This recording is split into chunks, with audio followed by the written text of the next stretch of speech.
CMS is committed to ensuring the highest level of health for the 150 million people covered by Medicare, Medicaid, the Children's Health Insurance Program, and Health Insurance Marketplace. That's why we're excited to announce the first CMS Health Equity Conference. This free conference will give you the opportunity to learn from leaders in health equity and discuss innovative solutions to advance health equity. Join us virtually or in person at Howard University.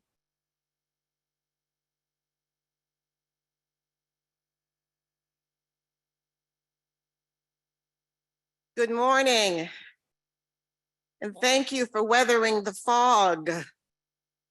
We totally appreciate you showing up and knowing that you were brave enough to do so this morning. My name is Pamela Gentry, and I am to describe the way I look for our viewers who can't see me or are streaming. I am an African-American woman, and I'm wearing pink and black this morning. I'm the acting deputy director of CMS's Office of Minority Health, and it is truly a pleasure for me to join you again on stage. But I'm even more excited to have you all joining us to work on health equity. One of my favorite quotes is from Walt Disney, and it says that all our dreams can come true if we have the courage to pursue them. How about that? We are now in a place to be aspirational and practical, making a difference. Yesterday, we talked about our history and where we began. When we think of health equity and the history of how government has been able to address disparities in healthcare, we must pause and acknowledge the landmark report of the Secretary's Task Force on Black and Minority Health. It's more affectionately known as the Heckler Report. It documented the extensions of health disparities among racial and ethnic minorities in the United States, and it called disparities, and I quote, an affront both to our ideas and to our ongoing genius and to the ongoing genius of American medicine. So in 1986, the Office of Minority Health out of the Department of Health and Human Services was created as one of the most significant outcomes of the Heckler Report. We know a report from NIH 20 years ago looked at disparities in healthcare, again, through the unequal treatment, and we'll hear more about that later today. As fast forwarding to recent years, we know that these long-standing disparities were exacerbated by COVID-19, and it brought health equity to the forefront of policymaking process. And CMS is working to keep health equity in the front line of us making policy and developing programs and our programs and implementation. We're excited you could join us today, and even more glad to call you partners as we join together to work towards the future of equitable healthcare. I'm also thrilled to announce our next speaker. How many of you are basketball fans? Okay, there's a few in the house. Well, I am as well. I hate to admit that I remember when they added the three-point play. And now I'm so confused because forwards are starting to run routes like centers. And I don't know if there is a center anymore, but I think this gentleman will know the real deal. Well, today I have the pleasure of introducing Jelani Williams, and Jelani is a Howard University graduate student in the School of Business. He's the captain of the men's basketball team, and in fact, Jelani led his team to March Madness for the first time in 31 years.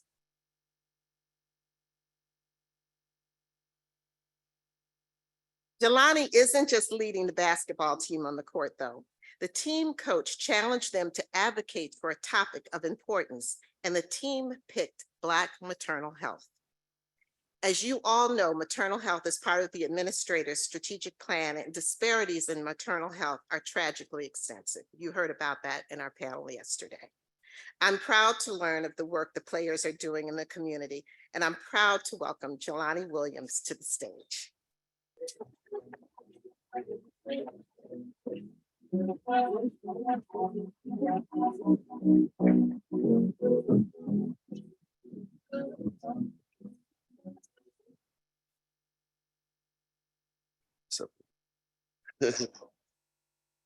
Thank you, Pamela, for that introduction. Good morning, everybody. It is a pleasure and an honor to bring greetings on behalf of University President Wayne A. I. Frederick. Thank you to the university for giving me the opportunity to speak to you all this morning. My name is Jelani Williams, and I'm a graduate student at Howard University studying finance. I also served this year as team captain to the first championship team and NCAA tournament appearance at Howard since 1992. Personally, I was named third team all conference and won the 2023 Howard Athletics Perseverance Award.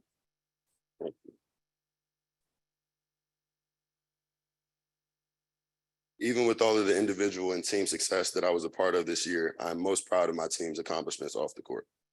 This season, my teammates and I participated in an extensive year-long initiative to raise awareness and make a positive impact in the Black maternal health crisis in our country and in our community in DC.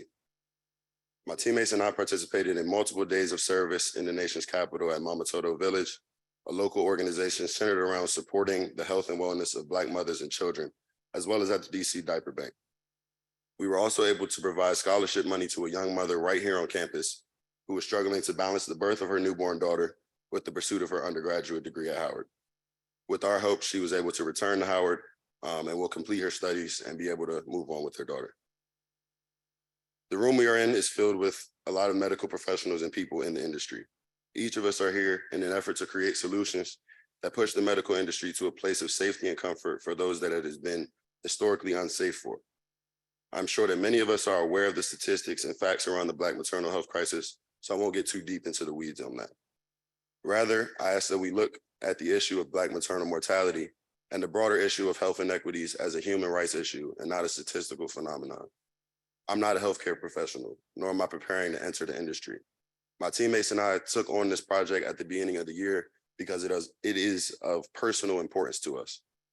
Many of us acknowledge the ways in which our mothers made us the men we are today, and that every person deserves to have their mother in their lives in order to maximize their potential as people. Proper, safe, and equitable healthcare should be a given right for all citizens in a country with resources like the one we live in.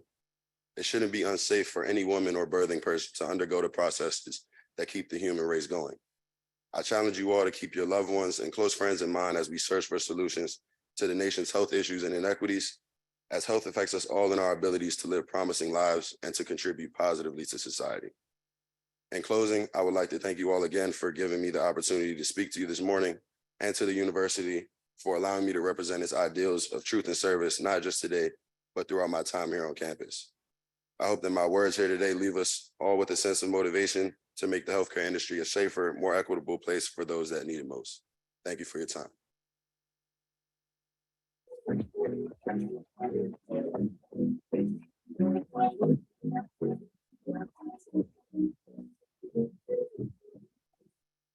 So our team captain is here as well this morning, and that's Dr. LaShawn McKeever. I think all of you met her yesterday.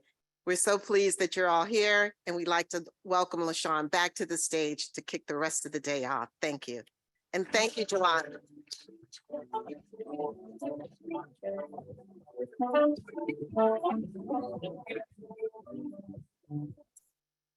Unfortunately, I know nothing about basketball.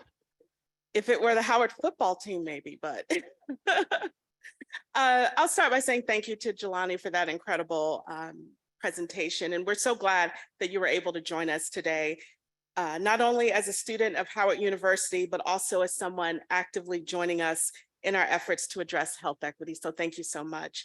And that is what we're doing here today at this conference, calling on all of you to join us to address health equity in your work.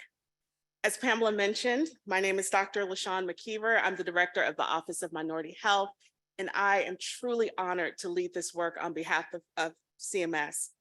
I will now describe myself for those who may not be able to see me clearly. I'm an African-American woman. I have on a Black dress and a red coat. And again, I'm so excited that you were able to join us for day 2, and what a day ahead we have. We had incredible presentations yesterday. We are thrilled and overwhelmed by the interest in this conference. We're proud to say that we received over 400 submissions for breakout sessions, totaling 150 speakers and moderators across 23 breakout sessions and 32 posters. We also filled our registration, so thank you to those who are joining us today. We have representation from all 50 states. We have, yes.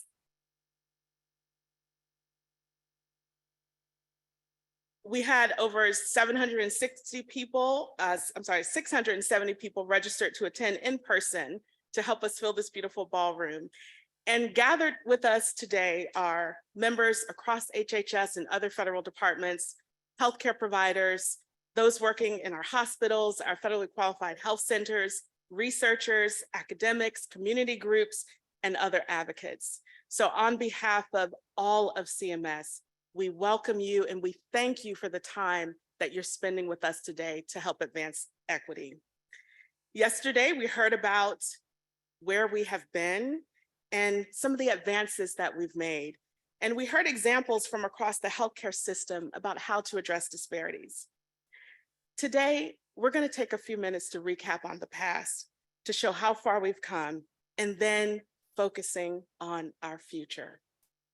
Our inaugural Health Equity Conference theme is framing the future of health equity, and that is what we'll continue our discussions with today.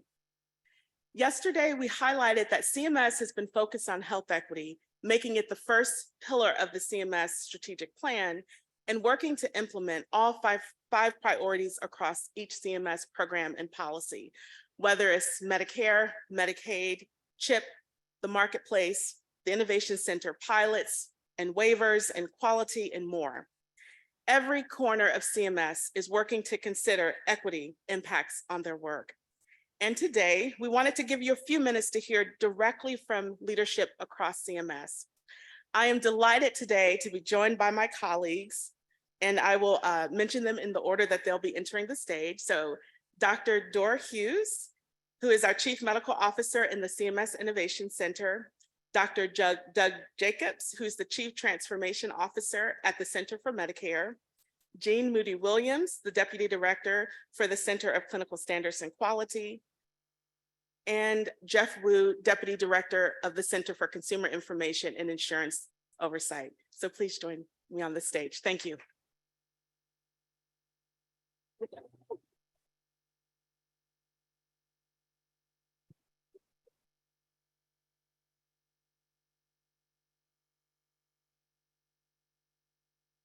Good morning. I want to start by congratulating the CMS Office of Minority Health for putting on this fantastic conference. This is day 2, and I'm sure all of you share the same excitement that I have to hear from our speakers and continue to meet and mingle with like-minded individuals, all in pursuit of health equity. My name is Dora Hughes. For those that'll be helpful, I am a Black female. I am in a turquoise shirt, a black suit. I probably should get to the gym a little bit more often. I'm gonna stop with that description. I am here on behalf of the CMS Innovation Center as the Chief Medical Officer. I am also our lead on health equity. And for those of you that may be less familiar with the CMS Innovation Center, some also call us CMMI, we were created as part of the Affordable Care Act in 2010. And we were charged with supporting models that can either improve the quality of care or reduce the cost of care, or ideally both, of course. And as part of that, we have released a new vision statement, a health system that achieves high equitable outcomes through high quality, affordable, and person-centered care. As part of this vision, in hopes of achieving this vision by 2030, we have 5 strategic objectives, one of which is focused on health equity. Mindful of our time, I'm just going to briefly describe each of these areas and give an example of one model that's living out our health equity strategy. And the 4 areas of focus within our Advancing Health Equity Strategic Objective. The first is, as we create new models, or for models that have at least 3 years left in their lifespan, we want to make sure that we are embedding health equity throughout the design. And what does that mean? That means at the onset, does the model have relevance to all of the populations that we serve? Who is required to be on the care team? Could we, for example, include community health workers? How are we financing? How are we providing additional support for those providers that are disproportionately taking care of underserved populations? What's the right level of funding? What's the structure of funding? Those types of details. What are the quality measures? Some of you may have heard from our Chief Quality Officer. When we think about equity, how are we making sure that we're using the right measures to make sure that all of our beneficiaries are benefiting from our models? So that is the first area of focus. The second area of focus is really thinking about how are we diversifying the beneficiary base being served through our models. And we think a key part of that strategy is to include more safety net providers, those in community health centers, Medicaid providers, rural health centers. We think that that will help us reach out to all of the beneficiaries who may benefit from participating in our models. The third area is evaluation. We want to be very intentional to make sure that we are specifically evaluating our models to assess their impact on health equity.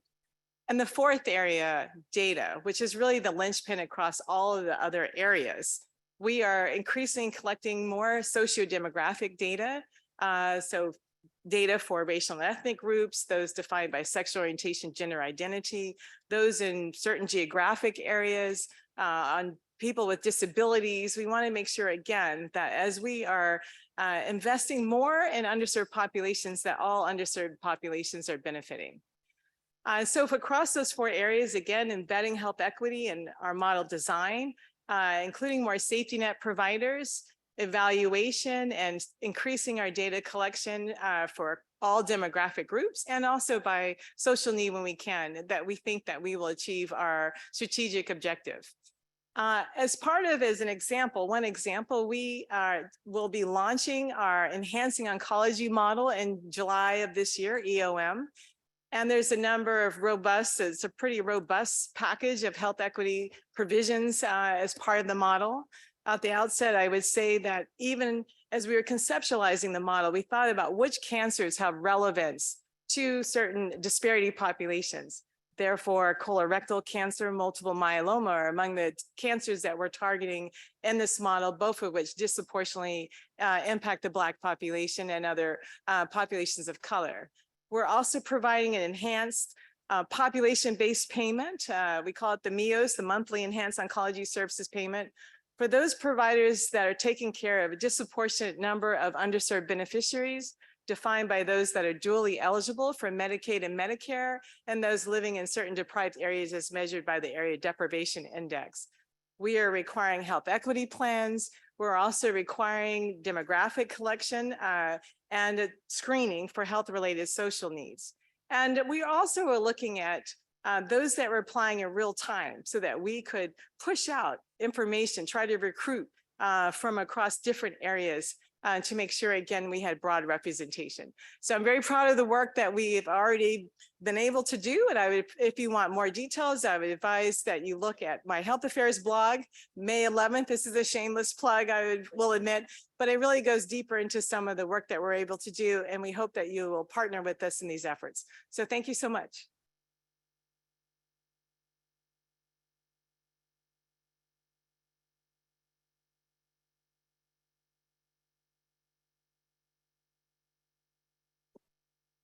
Hello, everybody. My name is Doug Jacobs. I'm the Chief Transformation Officer in the Center for Medicare. Also wanted to just reiterate, it is so exciting to be here, to see all the faces here and all the energy in this room. For those who it's helpful, I'm a white male. I have a blue suit, and if that was overly boring, I also have on a pink tie. So, Medicare has a it's a very large program. I think everyone's really familiar with it, but just as some statistics and background, it covers about 63 million Americans. Half are in Medicare Advantage. It's about $1 trillion program. And it actually has a storied history in terms of promoting equity within our healthcare system and society. When segregation was really omnipresent in society, Medicare, as a conditions of participation in the program, said that hospitals, nursing facilities, and other facilities had to desegregate as a condition of participation. And so we have our work cut out for us going forward as to how we look going forward at addressing some of these profound inequities that exist. So I'm just going to give you a taste of some of what we're up to. And I'll start, I'll divide this brief description into some of our policies that we're working on and have come out with, and then also some of our operations. Because Medicare is, as a very large payer, we have a lot of operations, just how we go about our daily business. And we're really trying to make sure that equity is pervasive throughout everything that we're thinking about and doing going forward. So just to start out, The social determinants of health, we've talked a lot about in this conference. And we're trying to think of not only what additional ways to promote screening for social determinants of health, but also once an individual is screened, how do we better support the connection between community-based organizations and the healthcare system? And so we've come out now with something called advanced investment payments, where new, smaller accountable care organizations would qualify for these payments. And for the first time in traditional Medicare, we're saying that these payments can be used directly to address the social needs of people with Medicare. And not only that, if you're an accountable care organization that's in a rural or underserved area and you're serving underserved populations, you would expect to get more of these advanced payments as well. Because as Dora had mentioned, we're also thinking about with our accountable care organizations, where are they forming? And we want to encourage more formation in more underserved areas as well. The second piece under social determinants of health is we're thinking about individuals who have certain unmet social determinants of health needs. What are the resources that it actually takes care of to care for that person? And so in a recent rule, we proposed that for patients who are homeless, hospitals who are treating patients who are homeless would be paid more to care for those individuals. Because what we've seen over time is that when we look at the data, hospitals it takes more resources to care for an individual who's homeless. And I think that makes intuitive sense when you're coming up with a discharge plan. How is that individual going to store their medications? How are they going to make sure that the discharge plan is safe? And so we're excited about that proposal, and we're thinking about more of the social determinants of health going forward. The second piece I wanted to highlight is how we're supporting training, particularly in rural and underserved areas as well. We have actually, because of what Congress passed, 1,000 new residency slots that we're distributing across the country. And we're doing so in the most equitable way that we can. And we're using health professional shortage areas in particular. And so when we released the first 200 slots last year, we're releasing 200 slots every year for 5 years. It really serves a lot, just predominantly underserved areas as a result. And third, I wanted to talk about how we're thinking about combining some of our work in quality and equity and payment together. And this overlaps a little bit with the work of the Center for Clinical Standards and Quality, which we'll hear about next from Jean Moody Williams. But we're thinking more critically about, with these quality and value programs, rewarding excellent care delivered to underserved populations as a strategy. And what is meant by that is an upside-only reward that when providers who are treating underserved populations do well and succeed and deliver high-quality care, that they get a reward. And we're doing that because it doesn't set lower standards for treating underserved populations. It doesn't risk adjust away disparities, but we think it promotes a type of care that we want to see, which is high-quality care for everybody. And I think with that, just to round out our operations and how we're thinking about really equity in everything that we do, it's in our stakeholder engagement work. It's in when we come out with a new rule, we do an impact analysis. And so we're adding on new equity impact analyses as well. And just to wrap up, I think that there's so much that we're doing. It's hard to really encapsulate it all into a few minutes, but if you are interested, I guess I'll also do a shameless plug like Dora did. We came out with an article about this too. It's in the Journal for American Medical Association. It's about leveraging Medicare to advance health equity. Thank you so much for coming here today.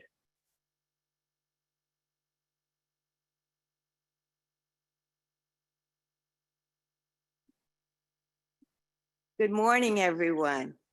I am Jean Moody Williams. I'm the Deputy Center Director for the Center for Clinical Standards and Quality, also known as CCSQ by most people. I'm a Black female wearing a powder blue suit and a big smile because I'm just so overwhelmed and enthusiastic about all of the sessions that we've attended, about your commitment to being here and to really going into action. So I'd like to first start by saying thank you all. Thank you all for day 2 and looking forward to what comes out of this by way of action. You know, CCSQ is really charged with leading the nation in quality improvement, value-based care, public reporting, quality measurement. We establish the minimum clinical standards, and then we also survey for those to provide oversight, and then coverage for policy decisions in a clinical way. And all of that happens in CCSQ and really become the levers that we have when we begin to think about how we make change in this country. And advancing equity is really a foundational element across all of our initiatives, because we know that really to have true quality, it has to be accessible to all that are in need of care. So as we started to think about how we would engage in the president's charge for national equity strategy, we knew we had to align. So I'm going to give a plug to Dr. McGeever here, who leads our Equity Council across all of CMS, and coordinating our efforts to ensure that we're really going in forward motion together. And I happen to sit on that council.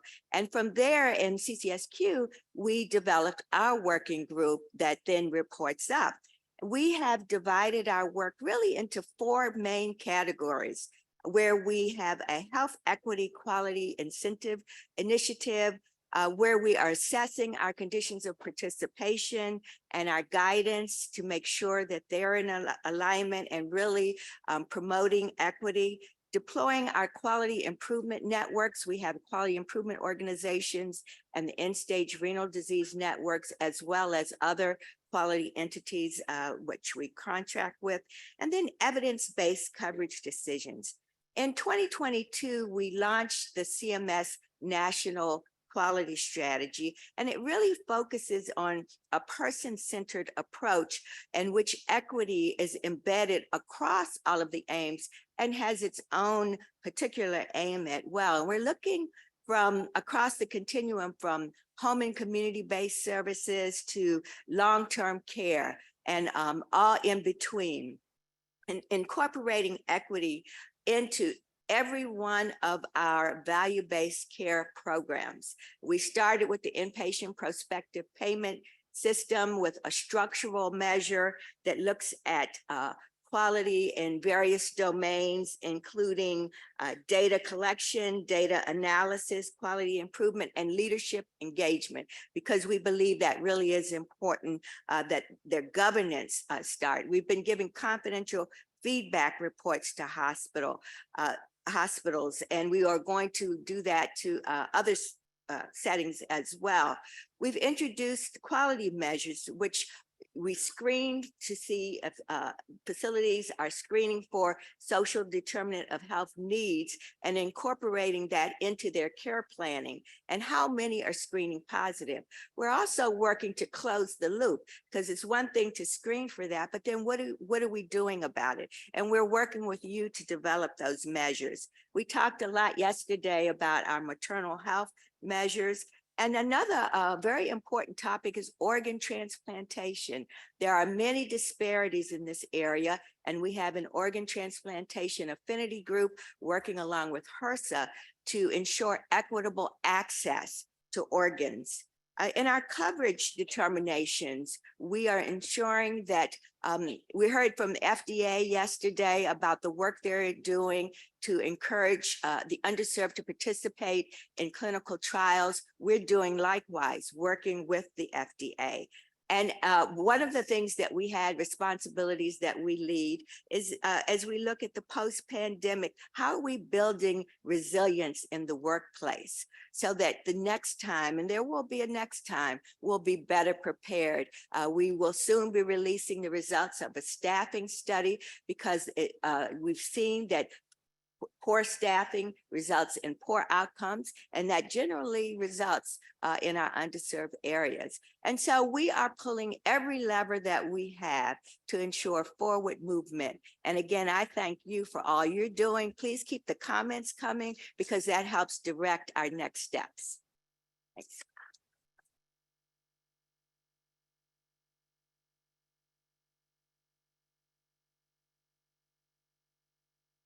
Good morning.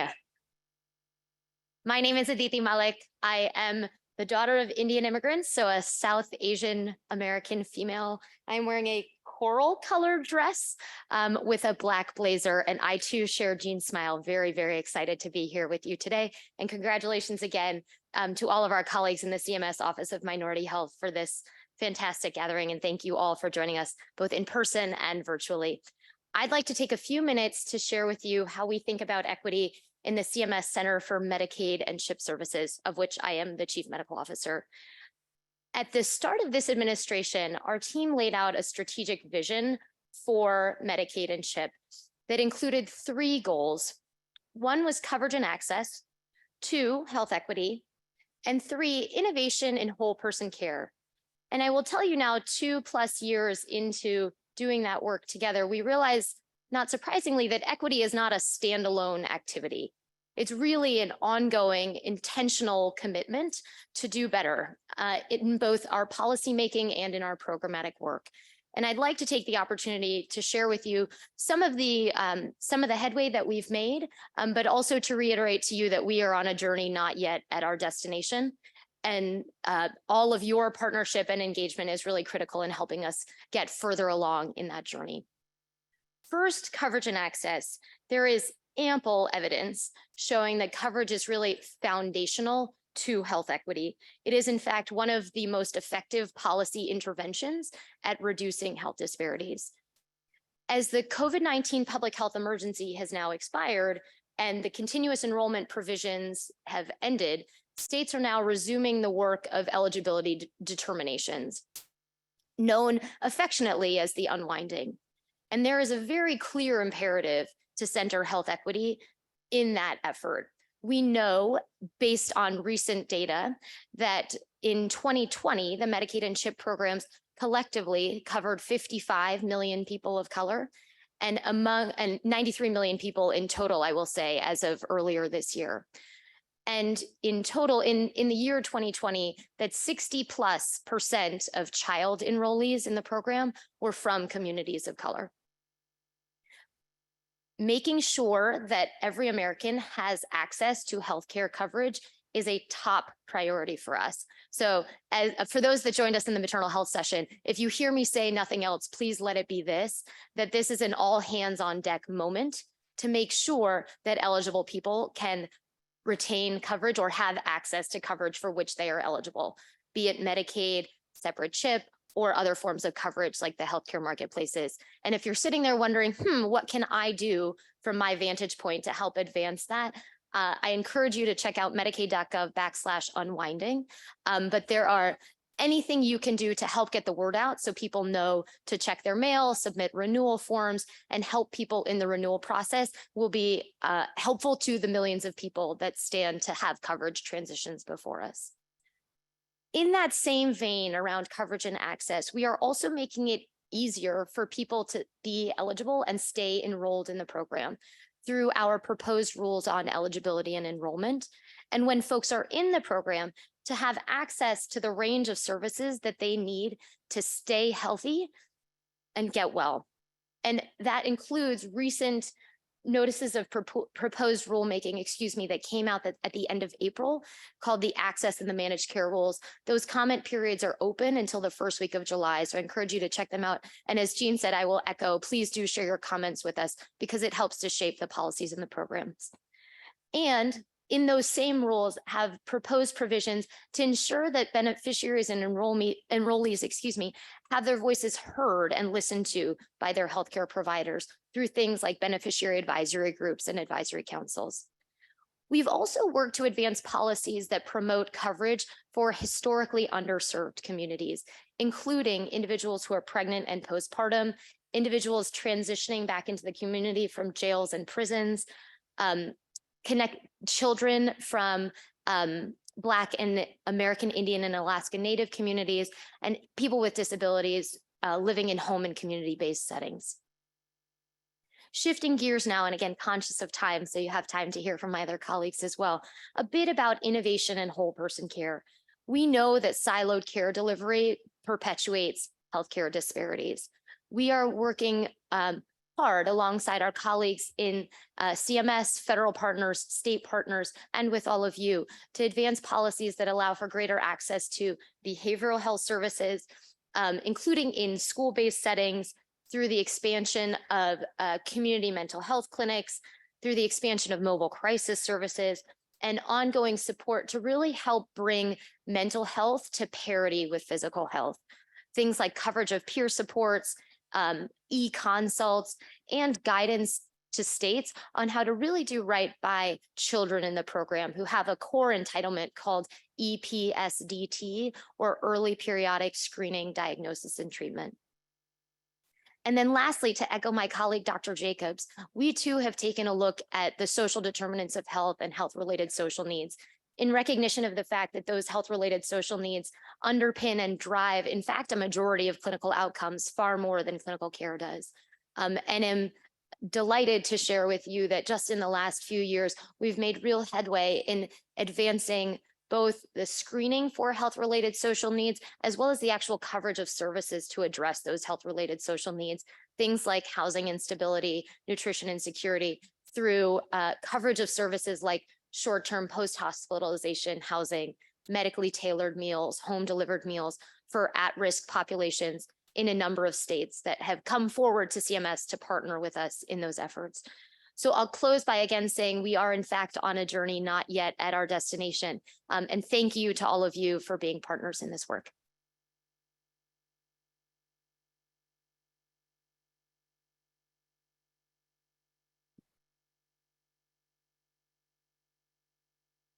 Good morning, everyone. My name is Jeff Wu. I am the Deputy Director for Policy for CSIO, which is the Center for Consumer Information and Insurance Oversight. I am a Chinese-American man. I'm wearing a suit and a tie for the first time in quite a while. And as I was reminded in Jelani's wonderful presentation earlier, I wish I were an inch or two taller. CSIO is the part of CMS that focuses on the commercial market. We help implement the reforms in the Public Health Service Act, the Affordable Care Act, and now the No Surprises Act. In particular, we focus on the individual market and the health insurance exchanges. We run the federal exchange, for example. We work very closely with our partners, state regulators, consumers and consumer groups, insurance companies, providers, and other stakeholders to help make sure that the commercial market best serves the American people. CSIO's health equity goals are essentially four. First, and this is very consistent with the DT's remarks, we certainly work very closely with our colleagues at CMCS on many of these, but first is to increase coverage among the underserved who are marketplace eligible or eligible for the commercial market. Second, to make that coverage, to make healthcare more available and accessible through that coverage. Third, to increase the consumer protections available in the commercial market. And fourth, to improve data collection and analysis around in order to help us understand health disparities. So let me just tick through each of those and some of the actions that we have been taking recently. In coverage, this is probably the primary way in which CSIO helps promote health equity among the American population. I just want to toot our horn on a couple of notes. We had a record-breaking open enrollment period this past fall. We signed up 16.3 million people for healthcare coverage in the individual market on the exchanges during that open enrollment period. The last couple of years, we have seen very significant increases in enrollment and lowering of the of historically high uninsured rates among Black consumers, Latino consumers, and American Indian and Alaska Natives. This is in part for, I think, for two reasons, really. One, we have leaned very hard into greater outreach, greater funding of navigators and assisters. We have a historic $80 million investment in navigators. We have quadrupled the number of navigators available to help personnel. And then we are leveraging the the increased subsidies available through the American Rescue Plan and the Inflation Reduction Act, and that combination of better product available and getting the word out has really made a world of difference in the growth of our program. We are, along with our colleagues in CMCS, very, very focused on the unwinding effort and to make sure that we are mitigating the potential coverage loss among the many millions of folks who are going through that redetermination process. Our work within SSIO focuses a lot on working with our state colleagues, exchanges, state regulators. These are really insurance regulators in particular, working on a lot of the data transfers back and forth to make sure that that we're able to pick up and identify folks who are going through these potential coverage changes and are able to reach out and pick them up and make sure that they are enrolled in some form of other coverage. We are pursuing a number of policy and operational changes to improve that. For example, we have put in place a special enrollment period that is available throughout the entire unwinding process to get people into exchange coverage if that is what makes sense. I will also note that I suspect that many of the people in this room and on the web watching us are key partners in this effort and helping us with getting the word out and getting folks enrolled in or re-enrolled or maintaining enrollment in coverage. Also flag a rule that we have put out recently, a proposed rule that we put out recently with our colleagues in CMCS. And that's a rule that, if finalized, would expand access to coverage to folks in the Deferred Action for Childhood Arrivals program, DACA. Under this rule, those folks would be eligible for subsidized coverage in the health insurance marketplaces for the first time, the basic health program, and some Medicaid and CHIP programs. This is going to make a world of difference for those folks.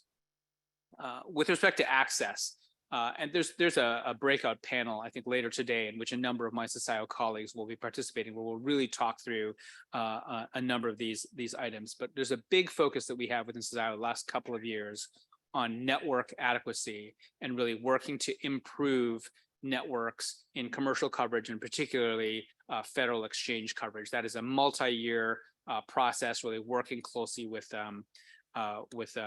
insurance companies and the like. We have also improved our focus on mental health providers in the essential community provider networks through these programs. Last thing I want to hit, because I know we are running out of time, and we want to get you to the breakout sessions coming up. Want to flag two big efforts we're making on data collection. The first is on the edge servers. So these are in the data collection process that we undertake through all individual market and small group insurance out there. We are now, over the next couple of years, going to be pulling in data on race and ethnicity for the first time, which will allow us to really measure what is going on in a very sophisticated way in these markets. Secondly, we are making big efforts to promote the continued collection of this sort of data on the application forms within the federal exchange. That can also help us really improve our understanding of our reach in these programs. And so with that, thank you so much for your attention, for a chance to come speak to you. Very excited about the rest of the conference today.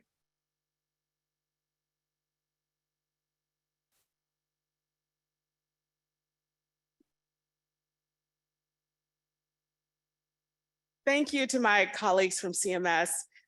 I'm going to take this moment to really, truly acknowledge what was just said here today. And these were not just report outs of people who are leading this work, but people who are leading and are in the trenches of ensuring that CMS delivers equitable care. And I ask that you would just please join me in giving them one more round of applause, because they are paving the way for framing an equitable healthcare future. So thank you. Thank you. I'd also like to say a special acknowledgement to those who are joining us online. So this is being live streamed through Zoom and also through HHS. We have over 3,000 people that are with us. And I mentioned they're from over 50 states. And I also want to say from the US territories, we have folks that have joined in for this gathering today. So we are going to actually transition to our keynote speakers in a moment. And before that, we're going to hear a few video highlights with work that's happening across CMS that was recorded in our studio and directly from our partners. And you'll see photos and images interspersed with images of minority and underserved communities and our partners in action. So we will have a short video and then we'll have our keynote speakers join us. Thank you.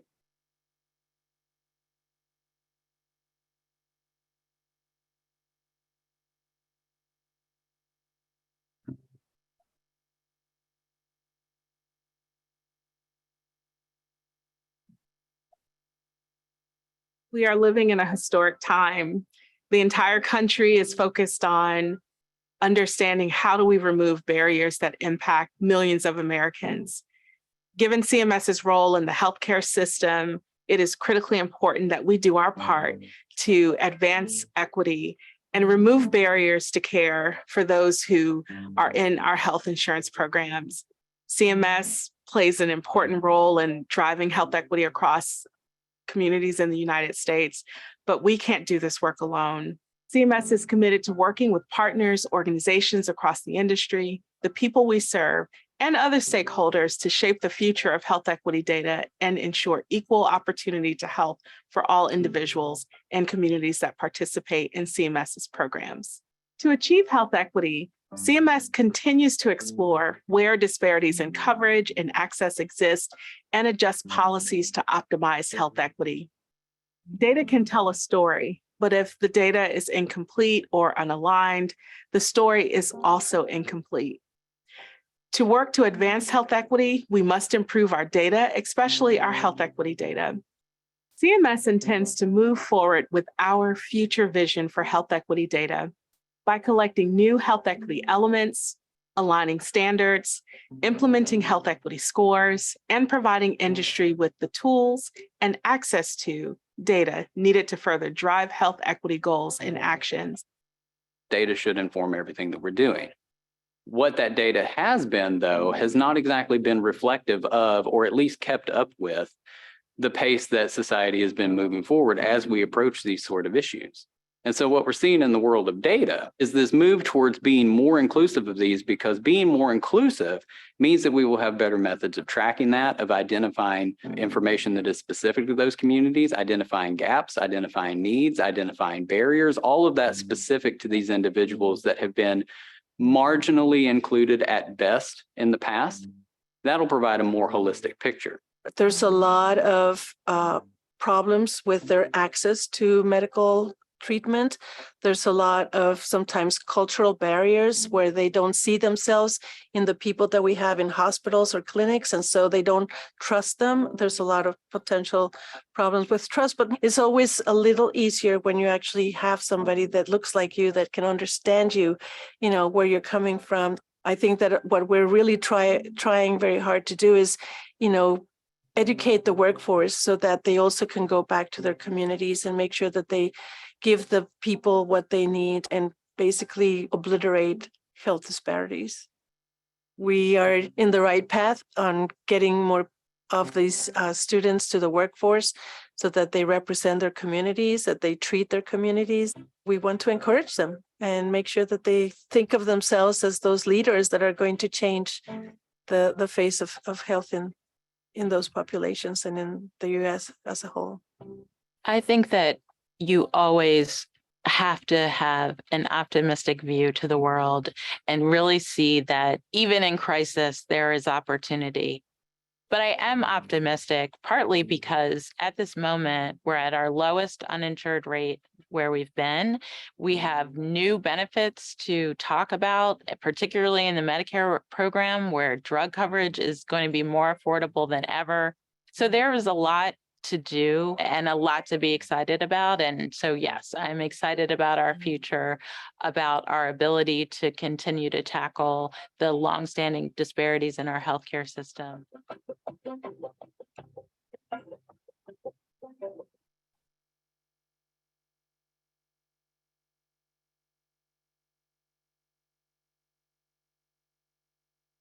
Okay, well, this is the moment that I've been waiting for today. I promised you if you came back today, that today would be even better than yesterday. And a part of it is because of our wonderful keynote speakers that will be joining us. So first, this morning, we're going to hear from Daniel Doss. Daniel is a respected healthcare and public health leader who serves as Vice President of Global Health Equity and Executive Director of the Institute of Global Health Equity at Meharry Medical College. He is the author of 2 groundbreaking policy books, 150 Years of Obamacare and The Political Determinants of Health. He serves as an advisor to the White House COVID-19 Health Equity Task Force, an appointed member of the CDC's Advisory Committee to the Director, where he co-chairs the CDC's equity work, and the NIH's National Advisory Council for Nursing Research. We know the importance of the social determinants and drivers of health, and we've heard several sessions and speakers who focused on that. We have our colleagues from across the federal government working on housing, nutrition, and other sectors of the government joining us today to continue this work to address these drivers. I know that Daniel will speak to this work and help us think through how we can take the knowledge of what we're gaining through this conference back to our work and apply it to efforts to reduce disparities in implementing our own framework to address health equity and work towards equity. With that, I will invite Daniel Doss to the stage. Thank you.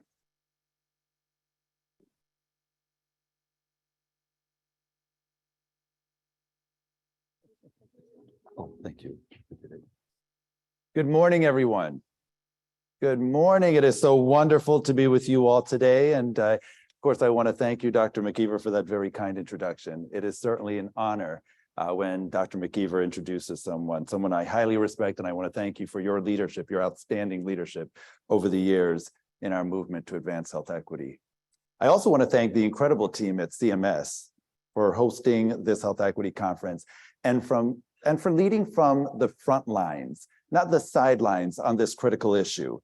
And while CMS is hosting us today, they're certainly not alone in their commitment to advancing health equity.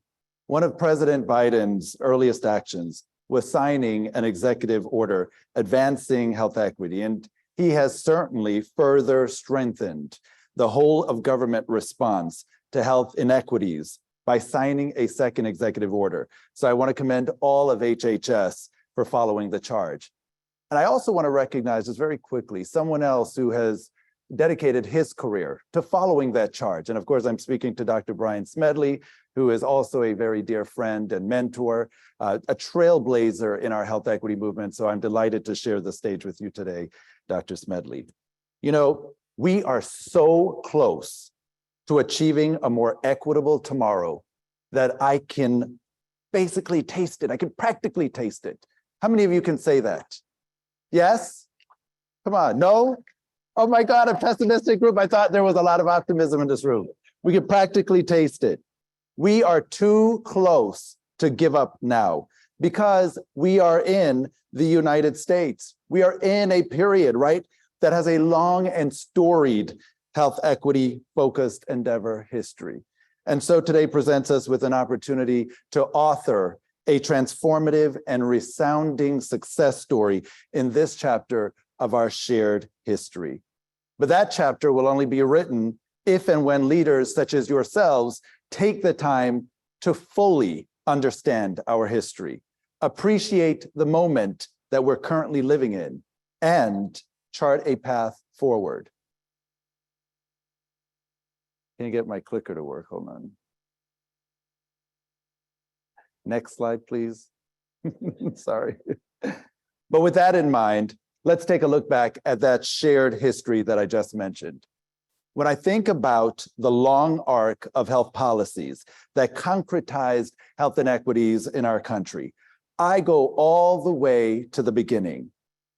By the very beginning, I mean 1641, when the Body of Liberties Law, which legalized slavery, was enacted, then later amended to include the offspring of these enslaved individuals. I go back when policies were developed, prohibiting Black and Indigenous population groups from addressing their social determinants of health needs, such as raising their own food, earning their own money, learning to read and write, moving beyond a 1-mile radius without passes, which today we acknowledge are all vital social determinants of health. How about that time in our history when Jim Crow reared its ugly head with a vengeance, or when there was a movement away from explicitly racist policies to what we deem facially neutral policies, which had the same negative impact on minoritized groups. Of course, these are just a few historical moments, examples of how our policies have rooted health inequities in our country. There are certainly other consequential policies that have advanced equity for people with disabilities, veterans, people living in rural communities and frontier communities, members of the LGBTQ community, women, and older adults. Next slide, please. Okay, now we go. Okay, maybe I'm messing things up. I'm going to try it. Okay, seems like I'm working. So here are the two key takeaways that I hope you gathered from that quick jaunt through our history. First and foremost is that our policy decisions have and continue to operate to perpetuate the structural inequities that we see in our society today. But secondly, it's that opportunities for reform and improvement are ever present. That's a beautiful point, right? And it's that second key point that I really want to drive home. Everywhere we look throughout our history, there are lessons of how we almost got there, almost. Some of those were hard lessons learned, and of course, they've left lingering scars that we can feel today. We have learned, and what we have learned is that we know enough now to get it right and move forward. So it's important to take notes. So for those of you who are taking notes, write this down. There are two underlying themes to many of the lessons that our country has had to learn over the years. And it all boils down to this. One, we have a penchant for underinvestment, and two, a scarcity mindset, if you will, that has prevented us from achieving true health equity in health and healthcare. Now, when I say the word investment, for many of you, I know money comes to mind, and that certainly does play a role, right? But in addition to money, it has been an underinvestment in time and the inability to see the human impact that has actually set us back. 150 years ago, the United States experienced a renaissance in health policy. It was a time filled with tremendous progress in our country, specifically centered around health equity and the social determinants of health, despite these terms not yet having been introduced into society as they are known today. We saw the first major health equity focus law passed by the Lincoln administration, called the Freedmen's Bureau Act. Passed on March 3, 1965, the bill created and funded the medical division to address the needs of newly freed slaves during the post-Civil War era. In addition to healthcare, that program provided food and housing, oversight, education, and employment opportunities. And although they didn't know it then, it was one of the most equitable and inclusive laws ever produced in our country, accounting for the health of minoritized communities, but also that of poor whites who were displaced as a result of the war. Then in 1932, for the second time in our history, since the creation of the Freedmen's Bureau, the federal government established an entity through the U.S. Public Health Service that was aimed at addressing African Americans' health with the Office of Negro Health Work. The establishment of this office was in response to the growing concern for the disproportionate yet preventable amount of deaths taking place within the African American community. Here's the thing. These two great strides that were made during each of these moments in our time were just that, great strides. They were great insofar as they were policy implementations that benefited minoritized communities, both racially and socioeconomically, and moved the needle on health equity forward to a degree we had never seen before. But they were strides, decisive steps on a well thought out, intentional, coordinated, and focused path in a positive direction. And ask any runner, and they will tell you, if you're running a race, your stride is only as beneficial as the next stride that comes after it. It has to be followed upon in order to continue to propelling you forward. And that is what has been missing.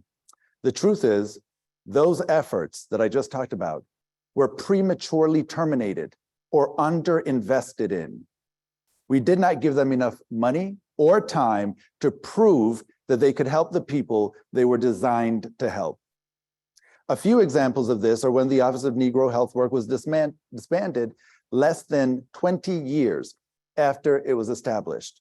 And the Freedmen's Bureau lasted even shorter, at less than 7 years. Think about that for a moment. The impact of those decisions would be felt by generations of Americans for decades, and even still today. With our demographic shifts, decreases in life expectancy, and poor health outcomes, we can no longer afford to embrace a partial commitment to equality in healthcare or tolerate the dearth of programs, practices, and policies addressing health inequalities. And I'm telling you this in 2023, right? But there was a moment 44 years ago in 1979 when that point was largely ignored. In 1979, the United States Senate held the first ever congressional hearing specifically addressing minority health and health disparities in the country. This was certainly an important moment in time in our history again. One of the most striking points from that congressional hearing and the ensuing report is this. Although a full commitment, they argued, to equality has never characterized American health policy, serious questions arise whether the present partial commitments to equality in healthcare will be maintained. Isn't that shocking? It's shocking to hear it, right? And to read it, the unequivocal acknowledgement that we have never experienced a full commitment to health equality in American policy. Even more concerning is that healthcare leaders back in 1979 doubted that even the limited gains they had achieved would be maintained into the future. And unfortunately, we all know they were right. Those decisions caused us to lose momentum as a nation in creating a healthy, equitable, and inclusive society. Today, we find ourselves in a parallel situation as we are once again at an inflection point with respect to health equity. In recent years, we've made many strides along the health equity front, but we're facing the possibility of once again losing that momentum. So let us learn from the past and not make the same mistake, bestowing the gift of time, money, and humanity to these programs. Let us allow for the vision that was intended for these programs to be carried out so that we can literally live to see the fruits of its intended or their intended labor. Now, the reason I bring up all of this historical context is today I am optimistic because by my count, we have entered a remarkable period in US history, the fourth Great Awakening for health equity-focused policy action in America. Isn't that exciting? Right? We've entered the fourth period. Thank you. The first one you just heard me mention, right, included Abraham Lincoln's policy to address the social determinants of health needs and provide health care to newly freed Black people and poor white people. The second awakening occurred about 100 years later with the desegregation of hospitals in the 1960s owing to Medicare and Medicaid legislation, the Civil Rights Act, and other important equity-focused policies designed to address the overt forms of discrimination in healthcare. The third awakening happened a few years later, occurred with the passage of public policies addressing minority health and health disparities, including up to the Affordable Care Act, intended to address more subtle forms of exclusion and discrimination in our system. And of course, here we are today, right? The current moment, which for the first time in our history is harnessing the powerful levers of the federal government to to advance health equity and address upstream determinants of health inequities. By us dwelling in this fourth period of a great awakening, we are primed and positioned to expand upon the goodwill and policy successes inherent in this system. But in order to do so, we have to be able to first examine those successful instances of implementation. Since the passage of the Affordable Care Act, CMS has been a critical partner in moving us toward health equity. You can begin by looking at the incredible impact that Medicaid expansion has had on reducing disparities, knowing that even one preventable or untimely death is one too many. Consider that Medicaid expansion has been associated with 19,200 fewer premature deaths versus those states that didn't expand Medicaid saw increases of 15,600 premature deaths. Even further, gains such as those have come thanks in large part to CMS at a smaller price tag than anticipated. Medicaid expansion, along with marketplace subsidies and reforms, cost the federal government $128 billion in 2019, which is considerably far less than the $172 billion that was originally projected.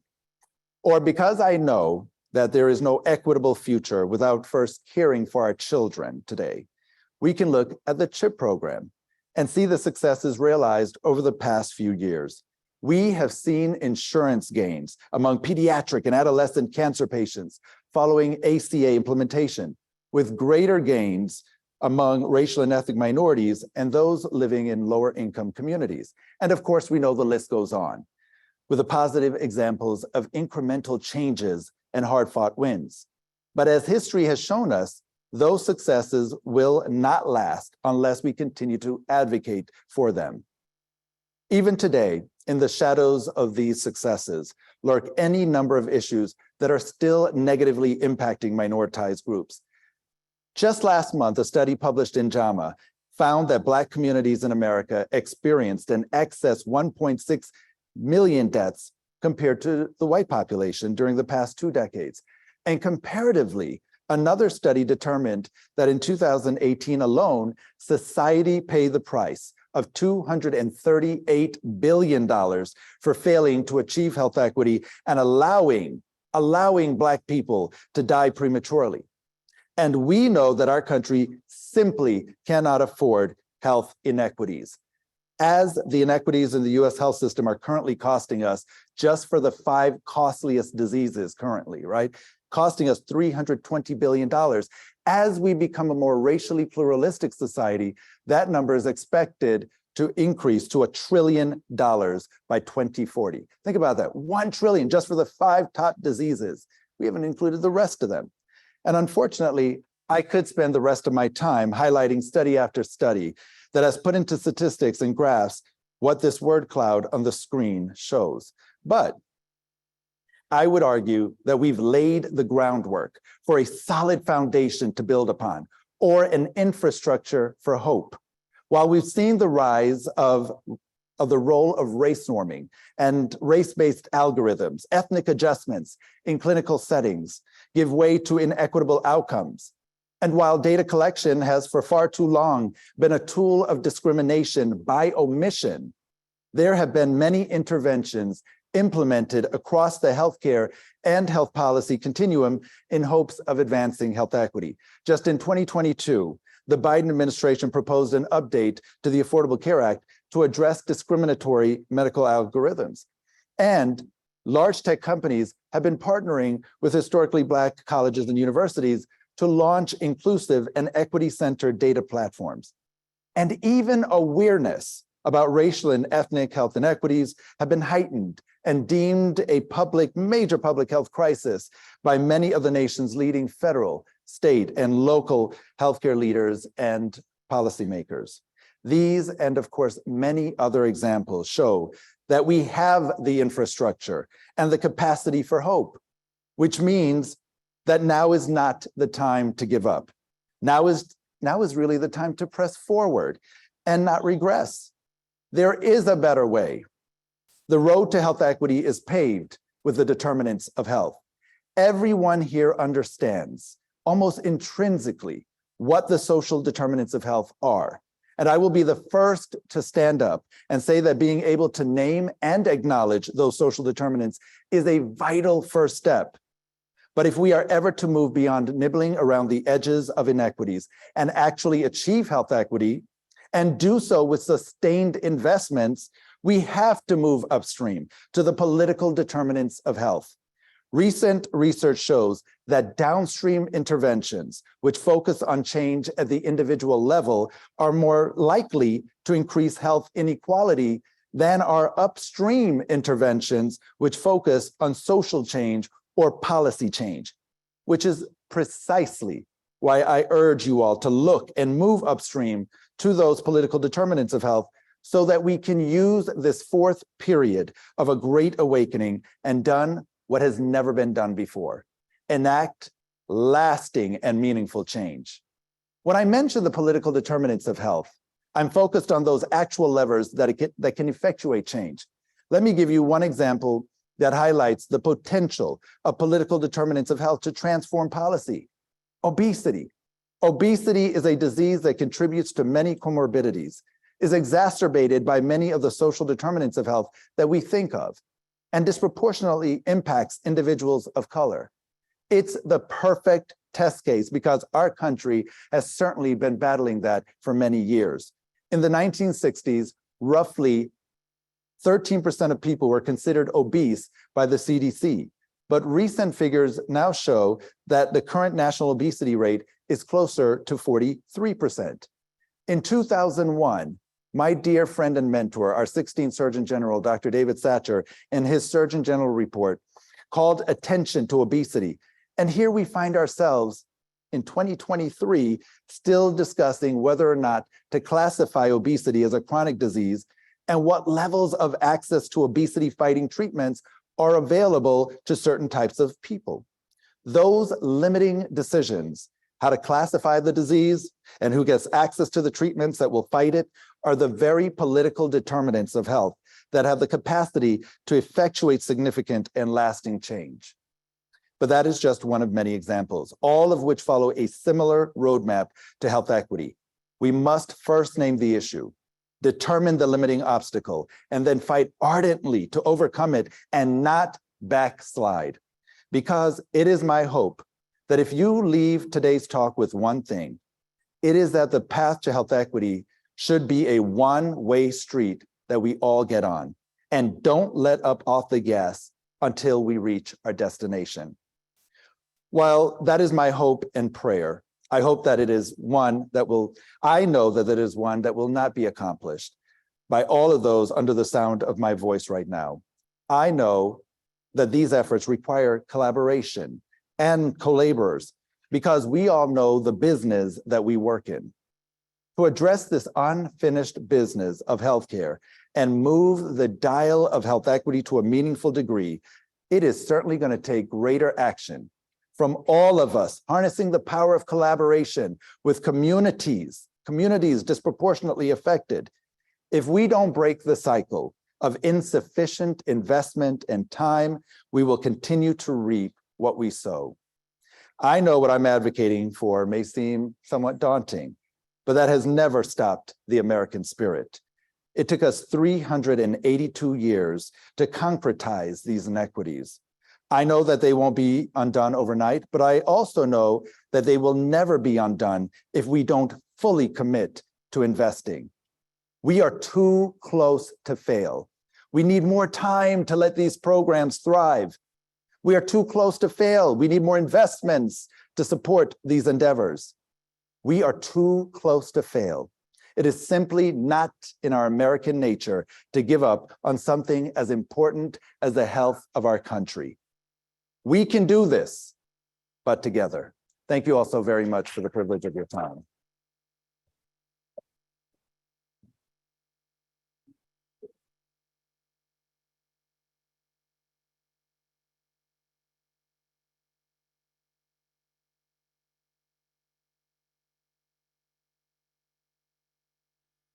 So I think I just need to pause. We are too close to fail.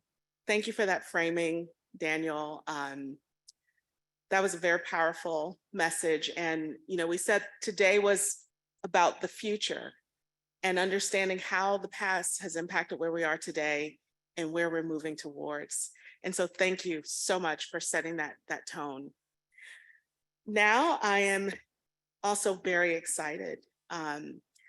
These are some of the health policy leaders that have helped to shape where we're moving towards. And I'm delighted for our next speaker, Dr. Brian Smedley, sorry. Dr. Smedley is an Scholar at the Urban Institute, where he conducts research and policy analysis to address structural and institutional forms of racism that have impact on health and well-being of people of color. Formerly, Dr. Smedley has held leadership positions at the American Psychological Association, National Collaborative for Health Equity, the Robert Wood Johnson Foundation Culture of Health Leadership National Program Center, the Joint Center for Political and Economic Studies, and the Institute of Medicine. Among his awards and distinctions, Dr. Smedley has been honored by the American Public Health Association, the Congressional Black Caucus, the Rainbow Push Coalition, and the APA. We're celebrating the 20th anniversary of a report Dr. Smedley was an author of, Unequal Treatment, Confronting Racial and Ethnic Disparities in Healthcare. This was a groundbreaking report from the Institute of Medicine Committee on Understanding and Eliminating Racial and Ethnic Disparities in Healthcare. With our conference theme, we are talking about where we have been and framing the future. And that's exactly what this report from the commission helped us do. Please join me in welcoming Dr. Smedley to the stage. Thank you so much.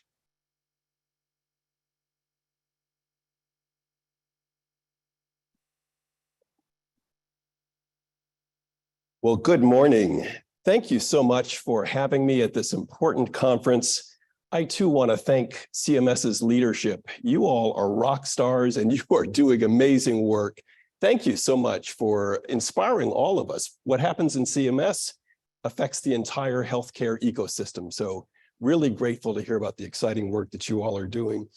And I want to particularly say a bit about what we just heard. Daniel Dawes is my friend, but I learn something new every time I hear him speak. And I'm really inspired, and I hope you are too, because we are in the fourth Great Awakening. Why are we in this awakening? Because of our success in passing the Affordable Care Act, in advancing all of the policies that CMS is advancing now. It can be difficult to see this as a period of awakening because we are also in a period of backlash. But we wouldn't be in that backlash if we hadn't been successful in advancing progressive policies. So I'd be concerned right now if there wasn't a backlash from those who oppose equity, who fear inclusiveness, who fear that the gains for people of color might somehow take away from others. We know that that's not the case. We know that we are building a pie that's expanding for all of us. So Daniel, thank you so much for inspiring us, because sometimes it is hard to see the positive developments. It's hard to see the momentum that we're building in a period such as this. It is a difficult period, but I too am optimistic, and I want to share my optimism with you all this morning. One of the reasons why I'm optimistic is because we now recognize widely that racism is a public health crisis.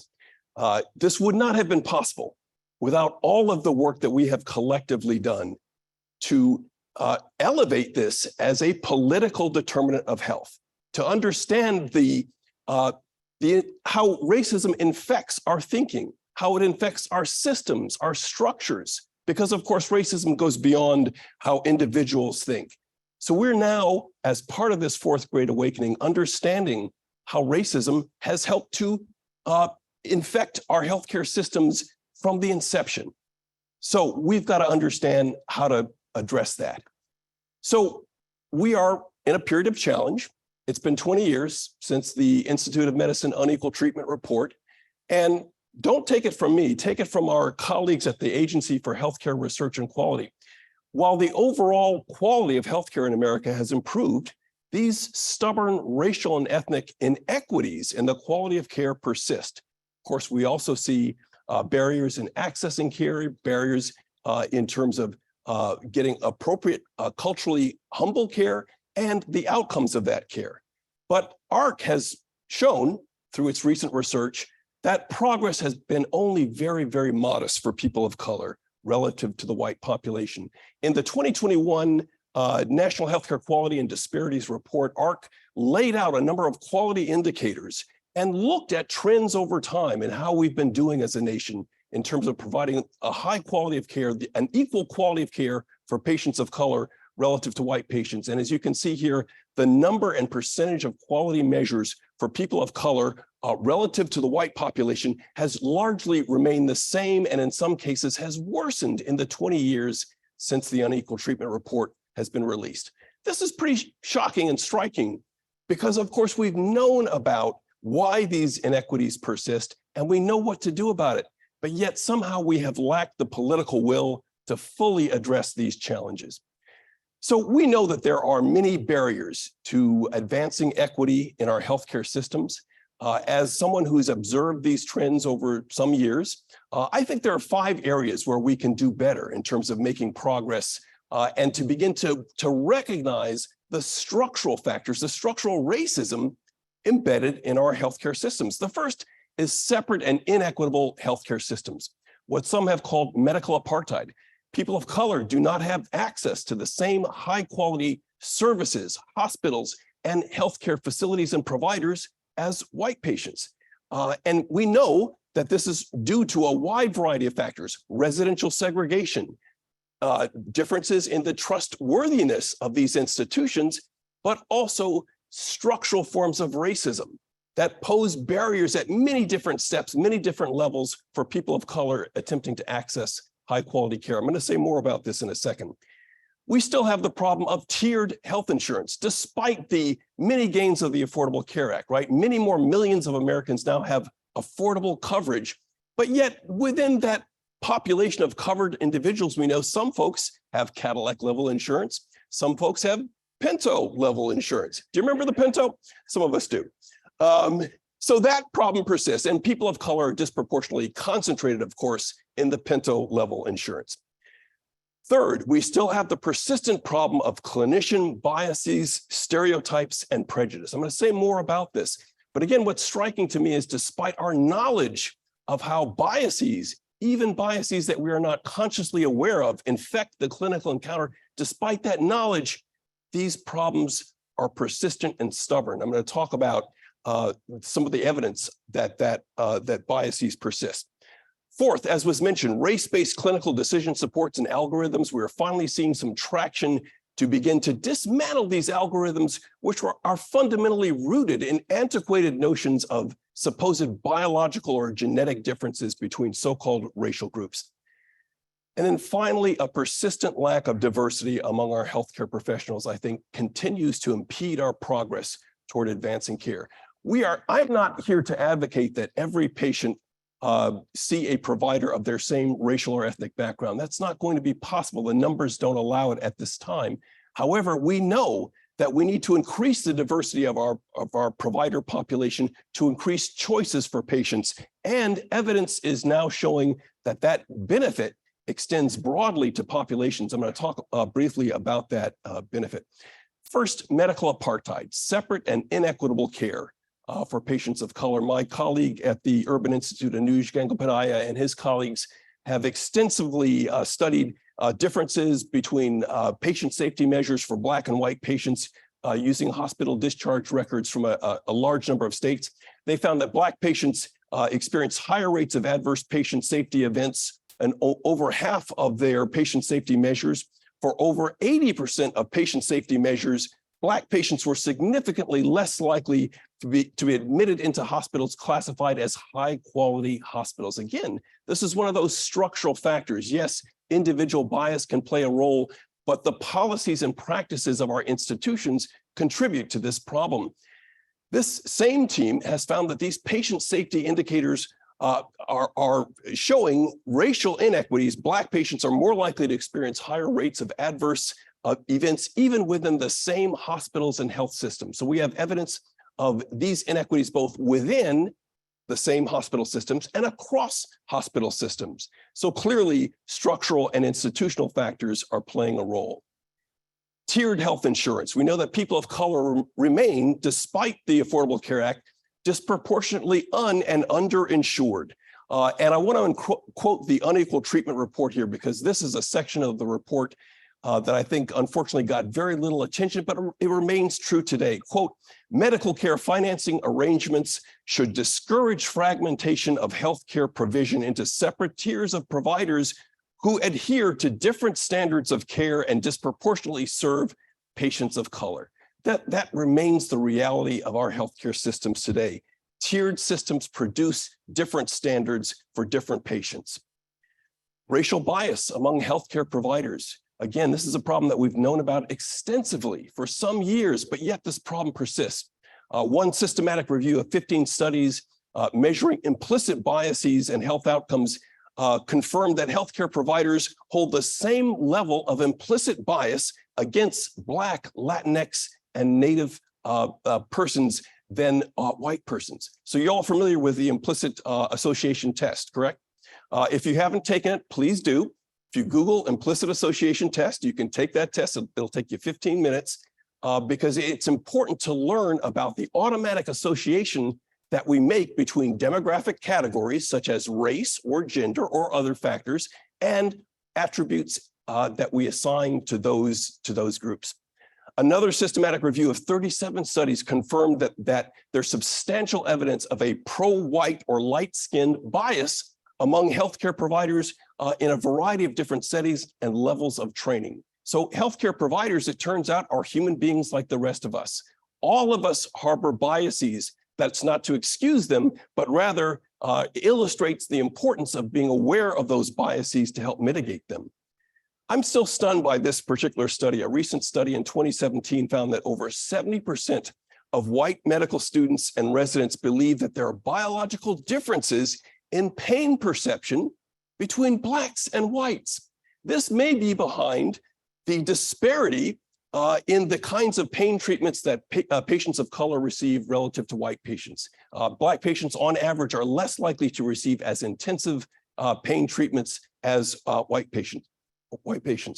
Another study finds that physicians' implicit biases contributed to disparities in medical procedures such as thrombolysis for myocardial infarction. So the higher your level of anti-Black bias, the less likely you are as a physician to prescribe needed clinical procedures. We know that patients of color are more likely to have negative patient descriptors in their electronic medical records. Think about that. These records are carried forward from provider to provider. One study found in a sample of over 40,000 electronic medical records that negative descriptors were much more likely to be found in the medical records of patients of color, over 2.5 times more likely than for white patients. Terms such as refused, non-compliant, agitated, these are the kinds of descriptors found in these records. Clinical decision supports. We've spoken about that already, so I won't belabor this, but what's important to note here is that these kinds of decision supports, again, reflect antiquated notions that somehow patients of color have genetic or biological differences that must be accounted for in these clinical decision supports. Many of these clinical decision supports have unfairly denied needed treatments to many patients of color based on this false notion of genetic differences. And so it's important to note that the methods and assumptions used in the algorithms at the core of many clinical decision support tools may themselves import biases that we need to root out. And so it's very encouraging to me to see that there are researchers in the field of artificial intelligence who are actually studying for the presence of bias in those algorithms. And we need that to thoroughly be tested to hold our providers and tools accountable. Finally, there is the issue of the lack of diversity in our health professions. You can see from this pie chart, again, from the 2021 AHRQ report, that providers of color, particularly Black, Latinx, Native providers are far lacking relative to their share in the population. And this was the subject of a report another report that I had the honor of working on at the Institute of Medicine called In the Nation's Compelling Interest, Ensuring Diversity in the Healthcare Workforce. This report attempted to look at what are the institutional policies and practices of medical schools, nursing schools, dental schools that can make a difference in terms of recruiting, attracting, and retaining, and ultimately graduating highly qualified, talented students of color to our health professions. And so this report advocated for a number of policies, such as changes to our admissions procedures, where we're emphasizing whole file review, looking at the whole person, where they have come from, their aspirations, what they're striving toward, and more importantly, what do they plan to do with their degree? Those folks who are planning to serve in underserved communities, I believe, should not have to pay a dime for their training as health professionals. We need them that badly in those underserved areas. There were a number of other recommendations that this report offered as well. Now, so importantly, we know that diversity is important, not just to offer opportunities and choices to patients of color to select a provider of their background. There is recent research showing that at the population level, there is a benefit to the concentration of providers of color. This is a study that came out just a few weeks ago, showing that in counties with a higher density of Black primary care providers, that mortality rates are lower for the Black population in those counties. So we have both clinical evidence of the importance of diversity in the health professions and population level evidence. And that evidence needs to be heard by some folks wearing some black robes on the other side of town who are about to rule shortly on affirmative action in health professions. So let me just conclude quickly with a quote from Dr. Mary Bassett, who I admire greatly. She wrote a few years ago that anti-racism is a collective healing without which our nation will remain painfully and inequitably divided, corroding opportunity, spirits, and bodies alike. I thank you so much. Have a wonderful rest of your conference.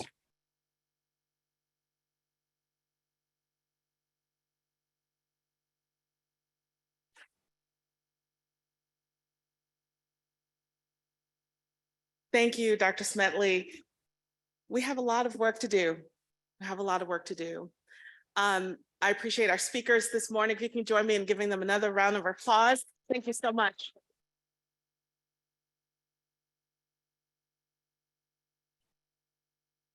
I hope the information that you heard this morning and the inspiration you just heard will stick with you today as we attend our breakout sessions. But most importantly, I hope you're motivated to take this home with you, to implement in your work, and to join us in framing the future of equitable healthcare.